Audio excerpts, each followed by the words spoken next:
자녀 문제로 고민하는 부모님들은 시대와 환경을 막론하고 공통점들이 있습니다. 예를 들면 자녀와 소통이 안 돼요. 자녀와의 대화의 단절 때문에 근심하는 분들 계시고요. 또 자녀들의 진로나 자녀들의 그 학업에 대해서 불안해함으로 오는 근심, 고민이 있습니다. 때로는 스마트폰 중독과 같은 다양한 중독이나 일탈의 삶을 보면서 근심하기도 하고요. 학교 폭력에 또 피해자가 되지 않을까 하는 그런 두려움이 오늘날에 있기도 합니다. 그리고 자신의 그 자녀의 문제, 잘못된 그 문제가 마치 내 자신의 실패, 내 자신의 부족 때문에 일어난 자신의 실패로 여기는 그 자책감으로 인한 고민과 갈등, 다양한 이와 같은 문제들이 부모들 가운데 있습니다. 이삭의 아내니 이 리브가 역시도 그런 고민이 있었습니다. 맏아들 에서가 동생 야곱을 죽이려 하는 그 분노의 마음으로 가득 차 있다라는 사실을 알고서 근심을 했습니다. 이 문제를 해결하기 위해서 남편 이삭에게 자신의 또 다른 고민, 근심을 한 가지 털어놓습니다. 즉 맏아들 에서가 가나안 사람 헷족 속의 딸들과 결혼함으로 인해서 내 삶의 의미를 잃어버렸다. 그래 자신의 고통과 근심을 토로했습니다. 창세기 27장 46절입니다. 리브가가 이삭에게 이르되 내가 햇사람의 딸들로 말미암아 내 삶이 싫어졌거늘 야곱이 만일 이 땅의 딸들 곧 그들과 같은 햇사람의 딸들 중에서 아내를 맞이하면 내 삶이 내게 무슨 재미가 있으리까. 리브가는 내 큰아들 에서가 이방 여인을 아내로 맞이해서 사는 모습을 보면서 크게 고통을 겪고 있고 살 맛이 나지 않는데 이제 둘째 아들인 야곱마저도 가나안 땅의 여인과 결혼을 한다면 정말 내 삶의 의미가 없을 것 같다. 남편 이삭에게 하소연을 했어요. 리브가의 말을 들었던 이 남편 이삭은 야곱을 외가로 보냅니다. 2절 말씀입니다. 일어나 밧단 아람으로 가서 내 외조부 부두엘의 집에 이르러 거기서 내 삼촌 라반의 딸 중에서 아내를 맞이하라. 이게 이삭의 뜻이기도 하지만 사실은 리브가의 뜻이기도 했습니다. 외가에 가서 믿음의 여인과 결혼하라라는 겁니다. 사실은 리브가는 이미 야곱에게 그랬어요. 형이 분노하니까 너 잠시 집을 떠나 피해 있거라. 그렇게 이삭에게 말하기 전에, 남편에게 말하기 전에 먼저 야곱을 불러놓고 이야기를 했던 겁니다. 그리고 이제 5절에 보면 드디어 이삭이 야곱을 보냈다 그랬습니다. 그런데 1절에 보시면 보내기 전에 이삭이 한 행동이 있습니다. 이삭이 야곱을 불러 그에게 축복하고 아내를 보냈습니다. 이것이 오늘 본문의 내용입니다. 이 말씀을 근거로 해서 축복하는 신앙의 사람이 되십시오라는 제목으로 이 시간에 강론하기를 원합니다. 축복을 말할 때에 나도 축복할 권세가 있는가 혹 의심하는 분들이 계세요. 축복이라 그러면은 목사가 교인들에게 할 때 축복하는 것이지 우리가 무슨 축복할 수 있는 권세가 있나 이런 생각을 하시는 분이 있는데 전혀 그렇지 않습니다. 결론부터 말하면 우리 모든 성도들도 축복할 수 있습니다. 아니 적극적으로 축복을 하셔야 합니다. 그 이유는 두 가지입니다.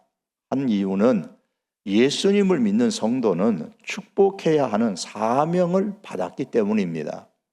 하나님께서 아브라함을 부르셨을 때에 그를 단순히 하나님의 복을 받는 수혜자로, 복 받는 사람으로만 아니라 복의 통로로 세우셨습니다. 아브라함을 통하여 복을 받는 사람이 생기도록 그렇게 세우신 거예요.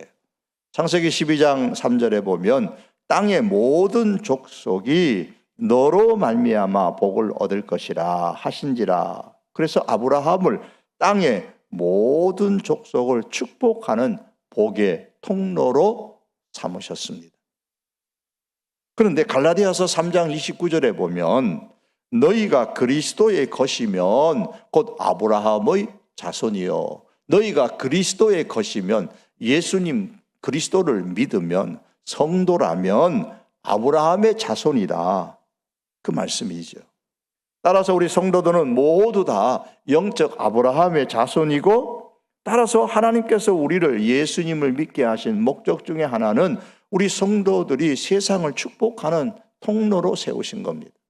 아브라함을 복의 통로로 세우신 것처럼 영적인 아브라함의 자손인 우리 역시도 복의 통로로 세우셨기 때문에 우리는 이 사명을 가지고 적극적으로 축복하는 사람이 되어야 됩니다.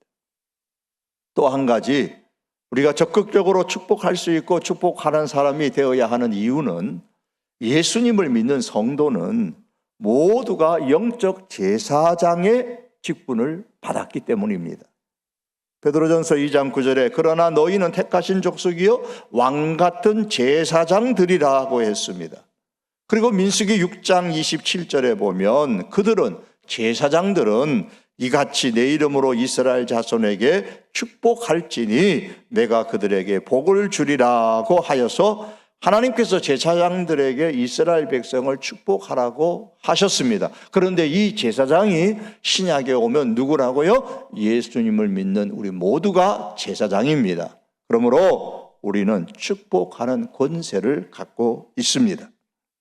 또한 베드로전서 3장 9절에 보면 악을 악으로 욕을 욕으로 갚지 말고 도리어 복을 빌라 이를 위하여 너희가 부르심을 받았나니, 복을 비는 사람으로 부르심을 받았다고 했습니다. 왜냐하면 복을 이어받게 하려 하십니다. 나만 복 받는 것이 아니라 내가 복을 빌므로 통해서 이 복이 또 다른 사람에게 이어질 수 있도록 하기 위해서 우리를 부르셨다는 말씀입니다. 그러므로 영적인 제사장의 직분을 가진 성도인 우리 모두는 우리의 자녀들과 더하여 세상의 사람들이 하나님의 축복을 이어받을 수 있도록 축복을 해야 합니다. 여러분, 성도라는 존재는 축복해야 하는 사명을 받은 사람이고 축복해야 하는 직분을 받은 사람들입니다.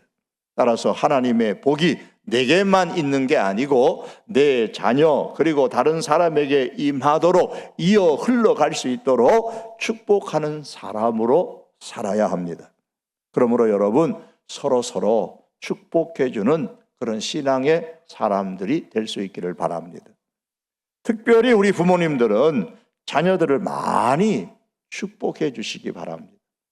축복을 한다라는 것은 내게 있는 그 어떤 물질을 준다는 거, 내게 있는 어떤 지식을 준다는 말이 아니고요. 내가 축복하는 그 사람을 하나님과 연결시켜주는 행동입니다.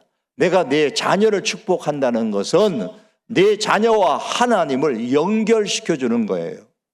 그러므로 나만 하나님과 연결되어서 하나님의 복을 받는 것이 아니라 복이 이어질 수 있도록 내 자녀들이 하나님과 연결되고 또 다른 사람들이 하나님과 연결되어서 하나님의 복을 받을 수 있도록 그렇게 축복하는 사람이 되어야 합니다.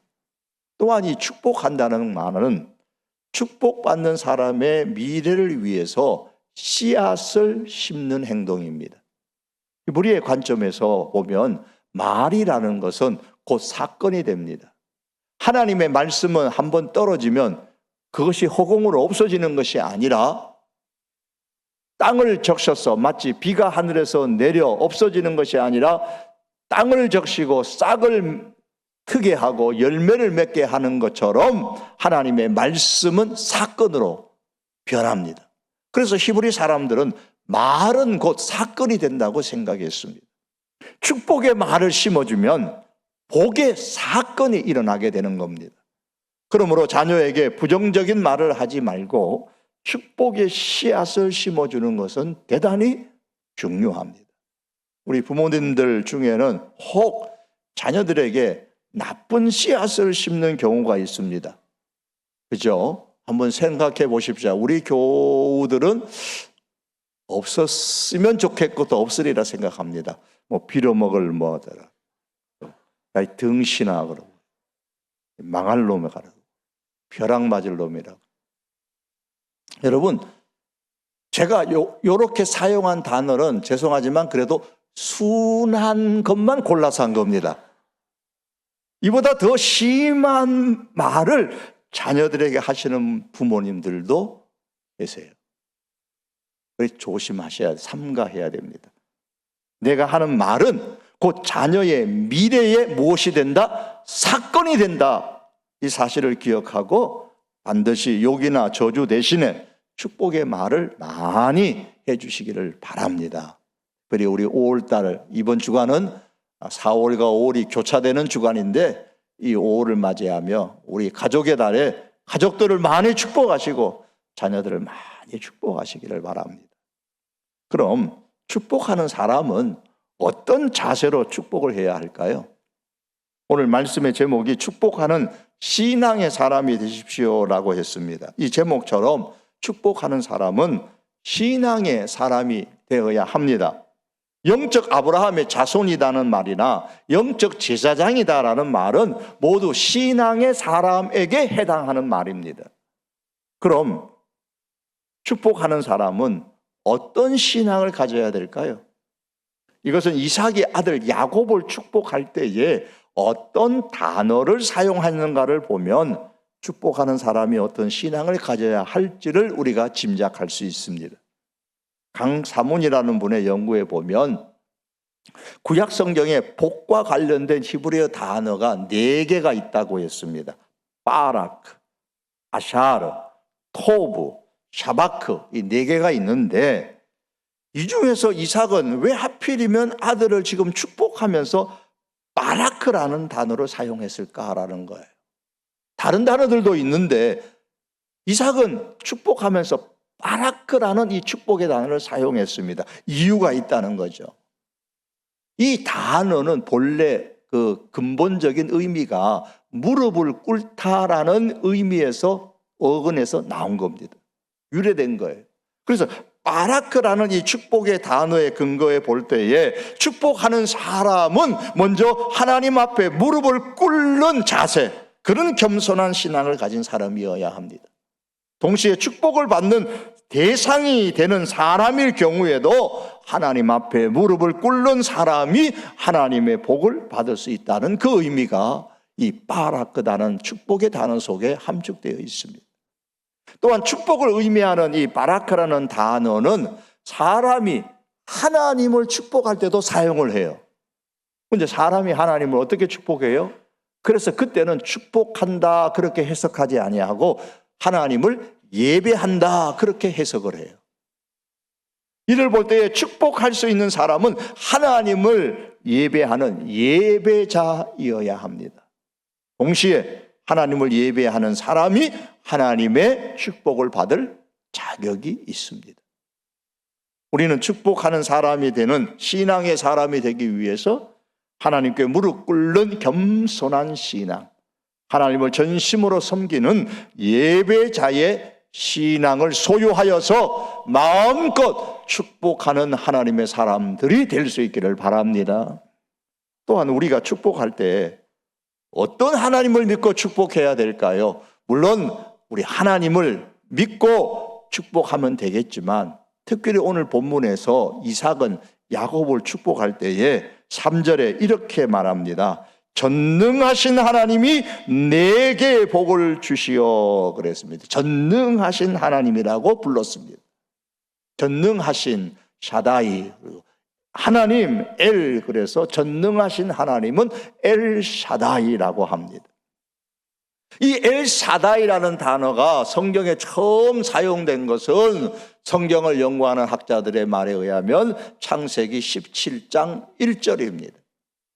이 말씀의 배경은 이렇습니다. 아브라함이 하나님의 말씀의 성취를 기다리지 못해서 사라 아내의 말을 듣고 하갈을 통해서 이스마엘을 낳았던 때가 86살이었습니다.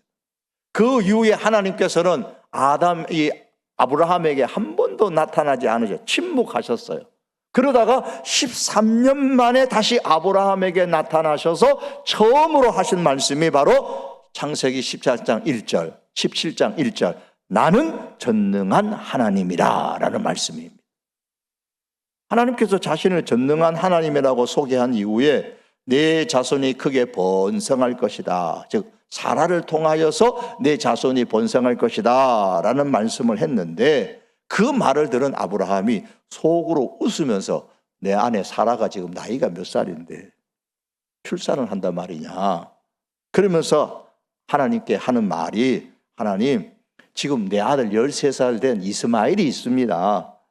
이 이스마엘이나 잘 되도록, 이 이스마엘을 통해서 자손이 번성할 수 있도록 그렇게 되기를 원한다라는 그런 뉘앙스로 하나님 앞에 이야기를 했습니다. 이러한 아브라함의 말을 근거로 해서 볼 때에 지난 13년 동안 아브라함이 오로지 집중한 것은 하나님께서 사라를 통해서 자녀를 준다는 그 말씀에 있는 것이 아니라 이미 낳아서 눈에 보이고 재롱을 피우는 그 이스마엘이 그 아브라함의 마음에 가득 찬 채로 13년 동안 살아왔던 겁니다. 이 13년 동안 이스마엘만 생각하며 살았는데, 그 말은 바꾸어 말하면 아브라함이 하나님의 약속이 실현되는 것, 사라를 통해서 자녀를 낳고 후손이 많아질 것이라는 이 하나님의 약속은 불가능하다고 생각하며 살아왔다는 거예요. 불가능하다고 생각하며 살던 아브라함에게 하나님께서 찾아오셔서 첫 마디가 불가능하다고? 아니야, 나는 전능한 하나님이다, 그렇게 말씀하실 거예요. 그러므로 엘샤다이라는 이 하나님의 이름은 불가능한 상황 속에 찾아오셔서 가능하게 하시는 하나님을 표현할 때 사용하는 하나님의 이름이에요. 오늘 본문 2절에 보시면 이삭은 아들 야곱을 밧단 아람으로 보냈다고 했죠. 그런데 당시 이삭이 살고 있는 그 가나안 땅은 어디냐면 브엘세바예요. 브엘세바는 우리나라 지도로 말하면 제일 남쪽에 있는 저기 여수나 그 아래쪽에, 혹은 경상도 같으면 저기 부산이나 이런 데예요. 이 브엘세바에서 하란 땅 있는 그 밧단 아람까지, 저 시리아 북부, 지금으로 말하면 터키 접경지대, 그까지 거리가 브엘세바에서 밧단 아람까지는 그 당시에 약 한 800km가 넘는 거리입니다. 이 800km가 넘는데 교통수단이 좋으면야 걱정이 없겠지만, 그 당시의 교통수단과 치안을 고려해 볼 때 혼자 이 길을 떠난다는 거, 이 당시에 야곱의 나이가 20대, 30대, 40대가 아니에요. 이 성경에 나오는 것을 다 계산해 보면 70대예요. 70대. 70대의 나이가 되는 이 야곱이 혼자서 이 멀고 험한 길을, 초행길을 처음으로 떠난다는 것은 죽음을 각오해야 하는 아주 매우 위험한 길입니다. 위험한 여정인 거예요. 그렇기 때문에 이삭은 아들 야곱을 축복하면서 하나님, 전능하신 하나님, 불가능을 가능하게 하시는 하나님 부르면서 축복한 겁니다. 내 아들 야곱이 긴 그리고 위험한 이 여정을 혼자 저 나이에 떠납니다. 불가능한 것이라 할지라도 충분히 넉넉하게 가능하게 하시는 하나님을 믿고 축복합니다. 그렇게 아들 야곱을 축복한 거예요. 그러므로 여러분, 오늘날 우리가 불가능한 것을 가능하게 해주시는 엘샤다의 하나님을 참으로 믿는다면 어찌 우리가 우리의 자녀를 하나님과 연결하여서 축복해 주지 않을 수가 있겠습니까? 자녀를 전능하신 하나님께 맡기시고 축복해 주십시오. 내 자식은 내가 봐도 힘들어, 그런 생각하지 마시고요, 불가능한 것을 가능하게 하시는 하나님, 그 하나님께 맡기고 축복하시기 바랍니다. 그리고 자녀들뿐만 아니라 우리의 믿음의 형제 자매들, 그리고 우리 주변의 사람들을 축복해 주시기를 바랍니다. 저 사람은 틀려서 저 교인은 안 돼 생각하지 마십시오. 불가능한 것을 가능케 하시는 엘사다의 하나님을 부르고 찾고 붙잡고 축복하는 하나님의 사람들 될 수 있기를 바랍니다. 뭘 축복할까요? 축복할 내용들은 각 가정과 개인에 따라 많겠지요. 하지만 오늘 본문에서 이삭이 아들을 축복할 때에 축복한 것은 4절에 보면 아브라함에게 허락하신 복을 내게 주시되, 아브라함에게 허락하신 복이에요. 그걸 아브라함의 언약의 복이라고 말합니다. 3절과 4절의 말씀에 보면 하나님께서 아브라함에게 허락하신 언약의 복은 두 가지예요. 그 첫째는 3절 보시면 생육하고 번성하여 여러 족속을 이루도록 축복하는 겁니다. 4절의 말씀 보면 하반절에 하나님의 아브라함에게 주신 땅 곧 내가 거류하는 땅을 내가 차지하게 하시기를 원하노라. 가나안 땅을 차지하는 복이에요. 그래서 첫 번째 복은 자손에 대한 복이고 두 번째 복은 땅에 대한 복입니다. 이 두 가지 축복은 아브라함 언약의 핵심 내용인데 창세기 12장이나 15장이나 그리고 그 아들 이삭에게 주었을 때도 똑같은 복을 해줬습니다. 그리고 오늘 본문에도 이 복을 말하는 거예요. 그러면 오늘날 우리가 자녀들과 다른 사람들을 축복할 때는 아브라함의 언약이 이루어지도록 축복해야 합니다. 무엇보다도 다른 많은 축복도 하지만 오늘 말씀에 의하면 이 아브라함의 언약이 이루어지도록 축복하셔야 돼요. 창세기 12장, 15장, 17절에 보시면 아브라함에게 구체적인 복을 약속하셨습니다. 내가 너로 큰 민족을 이루고 하늘을 우러러 무뼈를 셀 수 있나 보라. 내 자손이 이와 같으리라. 자손의 축복을 말씀합니다. 내가 이 땅을 내 자손에게 주리라. 땅의 축복을 말씀하셨습니다. 그 땅의 축복은 지리적으로 가나안 땅의 복이죠.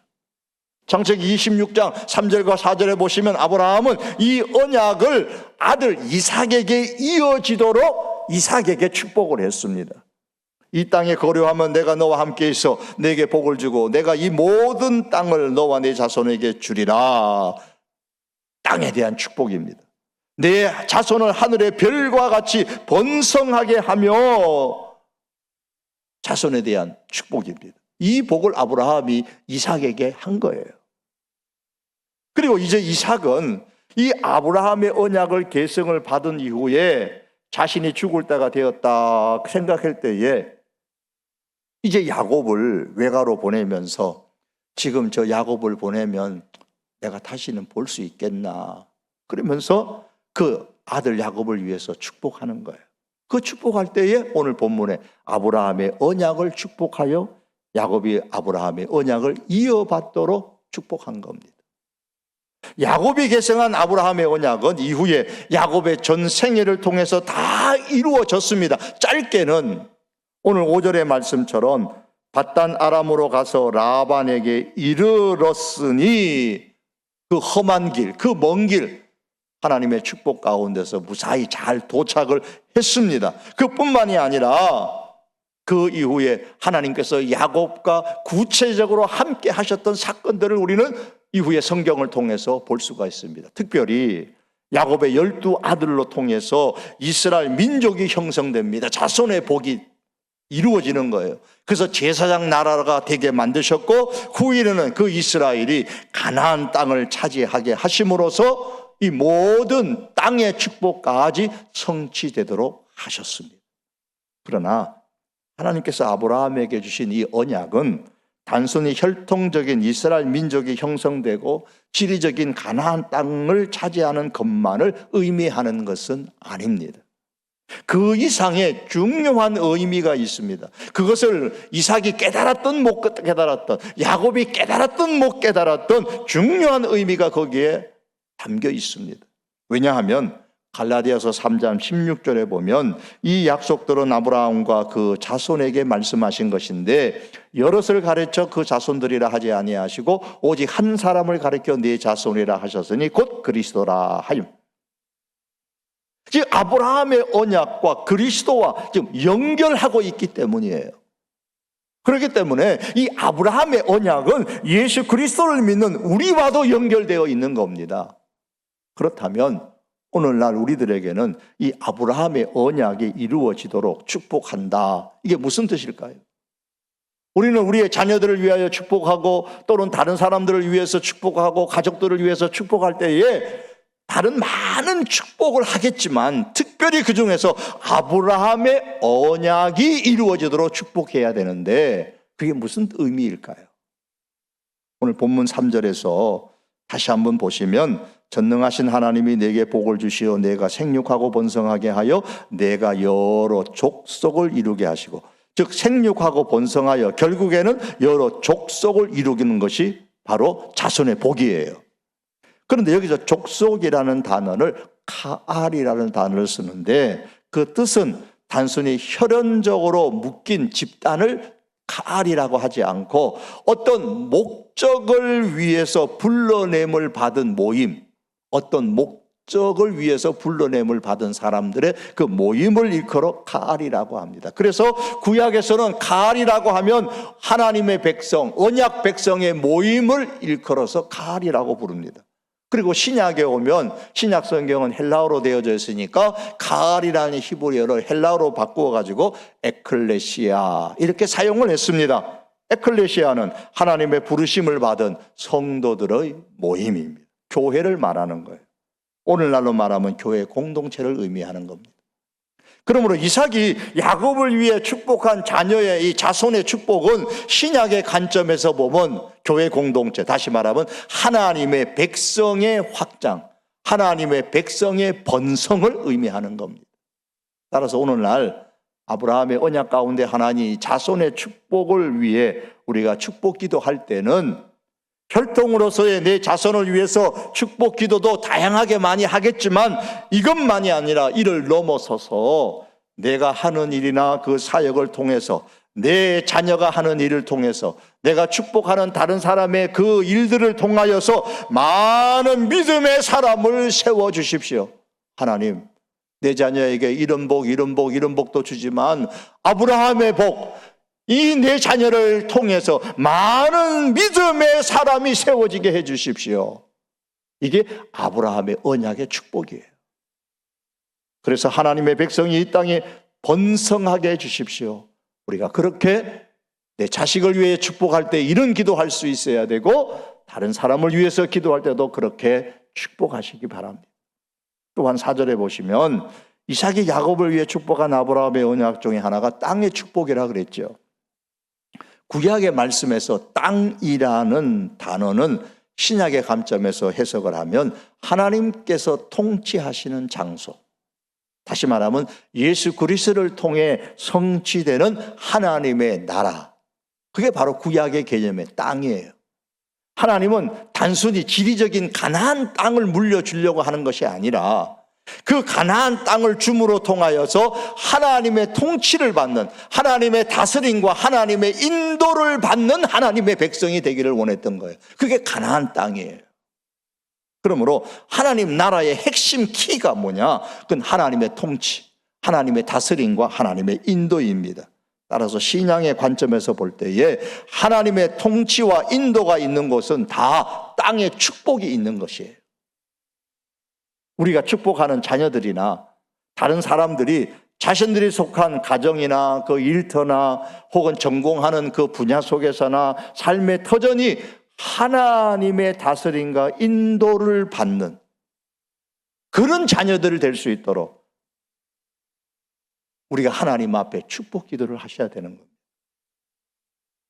오늘날 우리들이 땅에 축복을 할 때는 우리 자녀들이 혹은 우리가 축복하는 사람들이 단순히 부동산을 많이 갖게 해주십시오, 땅을 많이 갖게 해주십시오, 그런 지리적인 물리적인 땅을 위하여 소유할 수 있도록 기도하는 것이 아니라 이 세상에 살아가면서 하나님, 내 자녀가 하나님의 다스림과 하나님의 인도를 받으며 살게 해주십시오. 하나님은 그 아무개 성도님이, 아무개 우리 가족이, 아무개 어떤 사람이 하나님의 인도와 하나님의 다스림을 받으며 살게 해주십시오. 이렇게 축복하시기를 바랍니다. 이것이 바로 땅의 축복이에요. 말씀을 맺기를 원합니다. 사랑하는 성도 여러분, 성도인 우리는 축복해야 하는 사명과 직분을 받은 영적 아브라함의 자손이요 영적 제사장들입니다. 그러므로 우리의 입은 항상 축복의 도구가 될 수 있기를 바랍니다. 축복할 때는 엘샤다이, 전능하신 하나님을 믿고 축복하십시다. 다시 말하면 축복할 때는 의심하지 말고 기도하십시다. 불가능한 것을 가능하게 하시는 그 전능하신 하나님을 믿고 축복하십시다. 그리고 아브라함의 언약인 자손의 축복과 땅의 축복이 이루어지도록 축복하십시다. 우리의 선한 믿음의 영향력으로 말미암아, 우리 자녀의 믿음의 선한 영향력으로 말미암아 내가 축복하는 그 누구 어느 집사님의 어느 교인의 그 선한 영향력으로 말미암아 또 다른 많은 사람들이 예수님을 믿고 믿는 그 믿음의 사람들이 될 수 있도록, 그 믿음의 사람들이 번성할 수 있도록 기도하시기를 바랍니다. 더 나아가서 우리의 모든 자녀들의 삶의 현장과 내가 축복하는 사람들에게 삶의 현장이 하나님의 통치를 받는 그러한 장소가 되고 하나님의 다스림과 인도를 받는 그런 자녀와 사람들이 될 수 있도록 항상 축복의 사명, 축복의 직분을 잘 감당하는 저와 여러분이 될 수 있기를 주님의 이름으로 축복합니다. 기도하겠습니다.